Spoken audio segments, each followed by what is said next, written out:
This has Oiler fans fired up after a big win against the Ottawa Senators last night. The Oilers go into the holiday break on a high. All that more today on Oilers Digest as we recap last night's game against the Ottawa Senators and heading into the holiday break where the Oilers are standing. But folks, we have reached 2,400 subscribers and we are now 97 away from 2,500. If you haven't subscribed already, folks, what are you waiting for? All I want for Christmas is for you to subscribe to Oilers Digest if you haven't already. But let's get right into it.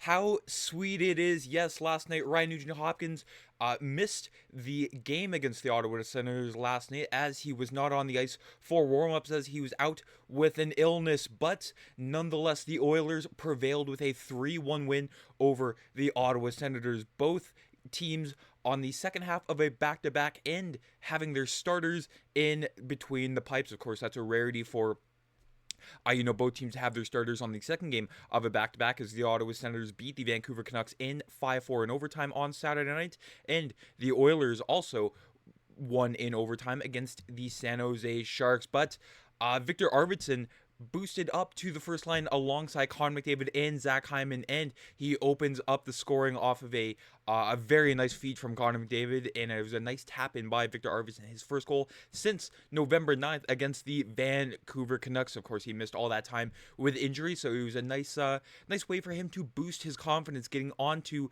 the first line there, and then getting again his goal. So a nice confidence boost for Victor Arvidsson, and that would be huge for the Oilers if he sort of built off of that. And then the second period, things got a little ugly there. 25 seconds into the period, Nick Cousins picks the pocket of Evan Bouchard. A very egregious turnover by Evan Bouchard. Really the only downfall of Evan Bouchard's game last night is I think he was pretty solid for, the rest of it there, making it 1-1. But at no point did I feel like the Oilers were ever in danger in this game. Zach Hyman continues his hot streak ever since he was snubbed by Team Canada there, making it 2-1 Oilers on the power play. Again, assisted by Victor Arvidsson, with Arvidsson having 2 points on the night, and Leon Draisaitl also continuing his tear. And in the third period, Mattias Janmark finds Adam Henrique in the slot there, making it 3-1 Oilers. Of course, Linus Ullmark did start the game for the Ottawa Senators last night, but after the first period, he suffered an upper body injury and he was replaced. But Stuart Skinner, again, very,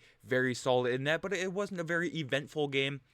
42 shots combined by both teams there, 21 apiece there. The Oilers getting dominated on the faceoff dot, losing 29 faceoffs while they only won 19. And then the power plays, sure, they did convert on one, but they looked a little average on the other four. Just lots of perimeter play, and even, setting up on the breakout there, the Ottawa Senators being a thorn in Edmonton's side, trying to deny that draw pass to Connor McDavid from Evan Bouchard that, every team has sort of picked up on from now. But the block shots, Edmonton 24 compared to Ottawa 6, so laying it all on the line before the holidays. And from Bob Stauffer here, again, a strong defensive performance from the Edmonton Oilers. Stuart Skinner, again, very solid, 21 saves. Hyman scores for the 6th consecutive game, 10 goals for 11 points in his last 9. Connor McDavid, 1 assist, 9-game point streak, and then Draisaitl also a 9-game point streak with 20 points in that span. Edmonton has won 11 of their last 13 games, folks. They are on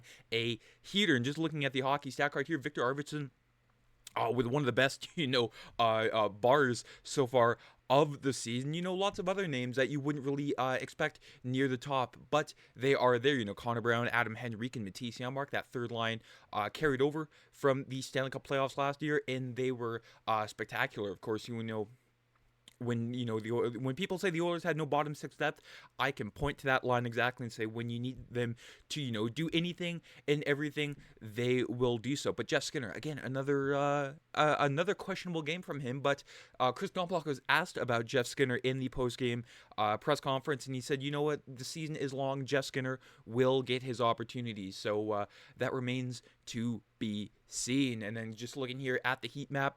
Again, the Oilers not really allowing Ottawa to get into the dirty areas. Meanwhile, the Oilers surrounding Ottawa all night long. Even though, both teams only got 21 shots on net, the Oilers managing to get to the dirty areas. And that's something that you would love to see. And Kris Knoblauch was also asked about the team. In general, there, he said, I think our team just shows so much maturity and patience throughout our game. Maturity, resilience, they've been through a lot from what I saw from last year. They're able to handle the ups and downs, whether it was a referee making a bad call, the other team making a strong push, or getting a timely goal. I think they've been staying focused. He was also asked about Victor Arvidsson. He put it in the back of the net. That was nice, and he made some nice plays. He's a top six player. He's been typically a guy that produces, can play with top talent.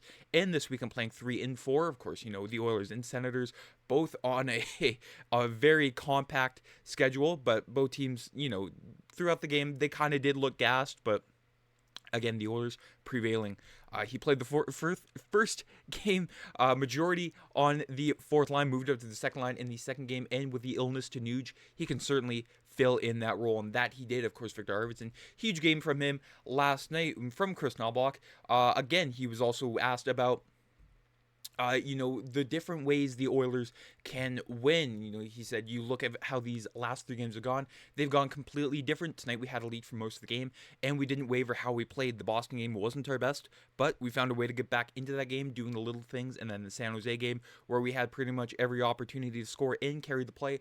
A lot of time in the offensive zone. Obviously, we'd like to have scored more goals, but we didn't get frustrated. We stuck with the plan, and were able to score a goal late. Now, of course, last night wasn't the most flashy game by the Edmonton Oilers and the Ottawa Senators as well, as they were on that 6-game win streak snapped by the Edmonton Oilers. But heading to the holidays, I think both teams had that on their mind. And again, it wasn't the most flashiest of games that you expect the Edmonton Oilers to play last night. You expect them to play like a run and gun after, having 2 frustrating games against San Jose and Boston. You expect them to blow the doors off of Ottawa, but that wasn't seen last night. But still, they got the win. But what is next for the Edmonton Oilers? Well, we know in 2 days it is Christmas Day, so the Oilers currently on their holiday break. Their next game not until December 28th, another Saturday afternoon matchup against the the long-awaited Los Angeles Kings in their first matchup since Game 5 of the first round last year. Of course, these two teams very familiar with each other now after 3 straight years of